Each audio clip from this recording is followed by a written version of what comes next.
સુરત જિલ્લાના મહુવા તાલુકાના એક ગામમાં એક ગંભીર ઘટનાને તંગદિલી સર્જી છે।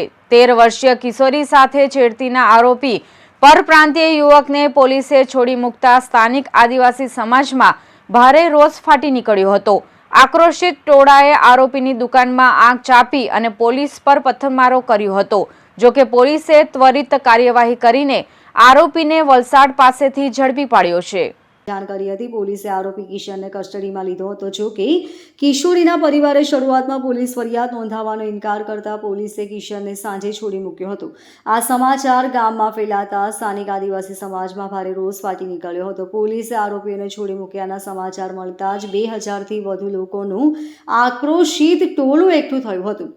આ ટોળાએ આરોપી કિશન મારવાડીની દુકાન રાજ નોવેલ્ટી પર પથ્થરમારો કર્યો હતો।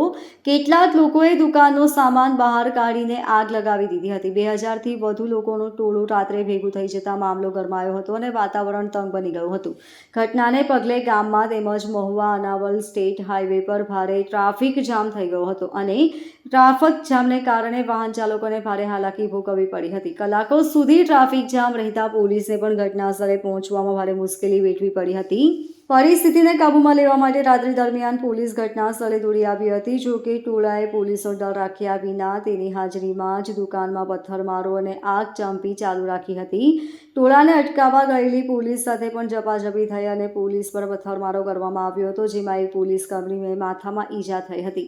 આજે આ બનાવના અનુસંધાને ફરિયાદીની 13 વર્ષીય દીકરીની છેડતી બાબતે બીએનએસ, પોક્સો અને એટ્રોસિટી મુજબની ફરિયાદ દાખલ કરવામાં આવી છે અને આરોપીને તાત્કાલિક પકડી લેવામાં આવ્યો છે। ગામમાં હાલમાં સ્થિતિ સંપૂર્ણપણે નિયંત્રણમાં છે અને શાંતિ જળવાઈ રહી છે। જી સાહેબ, શું ઘટના બની હતી? ઘટના બાદ ગામની સ્થિતિ બગડી હતી, કઈ રીતે હેન્ડલ કરવામાં આવી?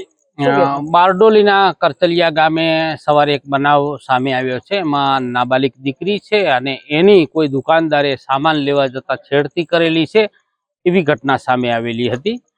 એ બાદ પોલીસને ખબર પડતા પોલીસ ઘટના સ્થળે ગયેલી અને એમને ફરિયાદ કરવા માટે બી બોલાવેલા। પણ મીનવાઇલ ગામ લોકોને સ્વાભાવિક છે કે નાબાલિક દીકરી હતી એટલે રોષ થયેલો અને એમાં ગામ લોકો ભેગા થઈ ગયેલા ટોળું અને ગામ લોકોએ દુકાનદારનો થોડો ઘણો દુકાનમાંથી સામાન કાઢી એક ટેબલ કાઢી અને દુકાનની બારે ટેબલને સળગાવવાની કોશિશ કરી। ટેબલ સળગાવેલું પણ પોલીસ આવી ગયેલી, પૂરતો પોલીસ બંદોબસ્ત થયો અને ગામવાળાનો રોષ હતો એમાં પોલીસે ગામવાળાઓને સમજાવેલ કે ભાઈ ખરેખર આરોપી છે એ અટક કરી લીધેલ છે, લોકલ ક્રાઇમ બ્રાન્ચે અટક કરેલ છે અને પછી ગામવાળાઓને ખબર પડતા કે નહીં પોલીસે આરોપી બી અટક કરી લીધેલ છે અને પૂરતો બંદોબસ્ત છે। એટલે હાલ માહોલ શાંતિનો છે, ગામ લોકો અત્યારે શાંતિમાં છે। સરપંચ સાથે બી મારી વાત થઈ છે અને તમામ અત્યારે માહોલ ખૈરિયત છે। સાહેબ, અત્યારે કયા પ્રકારનો બંદોબસ્ત ગોઠવવામાં આવેલો છે? અત્યારે 4 પીઆઈઓ છે, 8 પીએસઆઈ છે અને અમારી પાસે 32 જવાનો છે અને 80 હોમગાર્ડ છે।